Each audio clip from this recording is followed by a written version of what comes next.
I wrote this book, Online Church is Not the Answer, and it's really about embracing digital trends and new technology in your ministry, in your church context.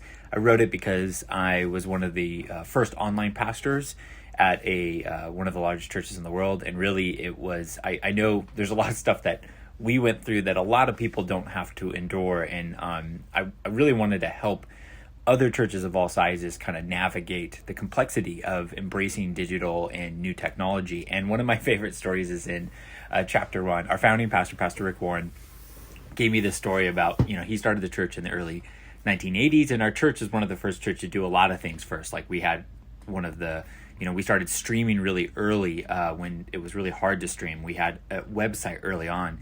And he had this story that I tell in the book, and he let me share it. And he actually gave me a full, he gave me the behind the scenes of it. But essentially, they wanted to buy 3 computers for their church. And this was, I think it was in the late 80s. And essentially, nobody had computers at that time. It was very rare to have a computer. And they were a lot of money. And when he was going to buy it, he essentially, they were buying it, and there were like 3 people. One of them was the treasurer or something. And they pretty much like vetoed it. They were like, no, we shouldn't buy this. And one of the members said, Saddleback Church will never need 3 computers ever. And again, this is the 1980s, and you fast forward obviously to 2025, and we have hundreds of computers, thousands of computers.